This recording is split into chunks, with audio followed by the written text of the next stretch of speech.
You know that feeling, right? That sinking feeling every technician has had. You find the problem, you replace the part, you're all ready for a high five, but then a little warning light on the dash just stares back at you, telling you you're not done yet. It is so frustrating. Well, today, we're going to solve one of those exact puzzles. And this is the heart of our mystery. A mechanic working on a Volvo truck had a dead charging system. So they did the logical thing. They put in a brand new alternator. And guess what? It worked. The batteries were charging. Problem solved, right? Well, not exactly. That little battery light just would not turn off. So what gives? So this is where our investigation really begins. It's that classic scenario where the fix you just installed, well, it isn't quite the fix you thought it was. Okay, so let's walk through this. The initial problem, super simple. Alternator's not charging. The action, totally logical. Swap in a new one. The results? Hey, success! The charging system is back online. But here is the paradox, the thing that makes this a real head-scratcher. The warning light is still on. This is our first big clue that this isn't just a simple power issue. This leads us to our next step. See, if the alternator is making power, but the dashboard thinks it isn't, then we've got a communication breakdown. It's time to stop looking at the power and start hunting for the signal. And that hunt leads us directly to a little thing called Terminal L. The best way to think about it is like a special dedicated hotline. It's not carrying the heavy-duty charging current, nope. Its only job is to send a simple voltage signal up to the dash that basically says, hey, everything's good back here, you can turn that light off now. It is literally the all-clear signal. So the technician goes right for this wire. On this truck, it happens to be yellow and red. With the engine running and that new alternator humming away, he hooks up a multimeter to see what that hotline is actually saying. This is where we get our first piece of hard evidence. And what does he find? Half a volt, 0.5 volts. Now, you don't have to be an expert on 24-volt systems to hear that number and think, that sounds tiny. It's barely a whisper. That is definitely not a confident all-clear signal. But to really know if it's wrong, we need to know what's right.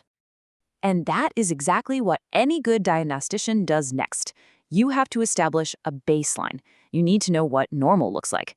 So the mechanic found another identical Volvo truck that they knew was working perfectly. On this healthy truck, it's textbook. You turn the key, the battery light pops on for a second just to say hi, the bulb works. Then, the second that engine fires up and the alternator starts spinning, poof, the light is gone. That's our gold standard. That's what we're aiming for. Okay, here we go. This is the moment of truth. We have our reading from the problem truck, and we have our baseline from the good truck. Let's put them side by side, because the voltage is about to tell us the whole story. The setup is identical for our comparison. Both trucks are running, we're checking the exact same terminal L wire. The only variable here is that one truck has our new, mysterious alternator, and the other has a known good, factory one. And there it is. Wow. The data doesn't just talk, it screams the answer at us. Look at that. Our faulty truck is putting out a pathetic half a volt, and the light stays on.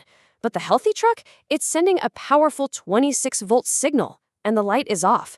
It could not be any clearer. 26 volts, that is our magic number. That's the strong, clear signal the instrument cluster is designed to hear.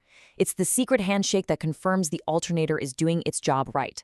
Anything less, like that half-a-volt whisper we saw, and the system just assumes there's a problem. So, with that smoking gun right there in the data, we can finally point the finger at our unexpected culprit and deliver the final diagnosis. Here's the bottom line. The brand new alternator was defective right out of the box.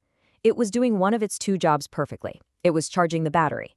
But the other, equally important job, communicating, was totally broken. The internal circuits for that terminal L signal were dead on arrival. The part was new, but it sure wasn't good. So, what are the big lessons we can take away from this phantom light? A few really important ones. First, always remember an alternator has two jobs. It has to make power and it has to tell everyone it's making power. Just because one is working doesn't mean the other is. Second, and this is a huge one for all of us, new does not automatically mean good. You've got to be prepared to test a brand new part. And finally, never ever underestimate the power of a baseline. When you're stuck, comparing a problem vehicle to a known good one is probably the most powerful diagnostic tool you have. You know, this whole case was about a symptom that was basically lying.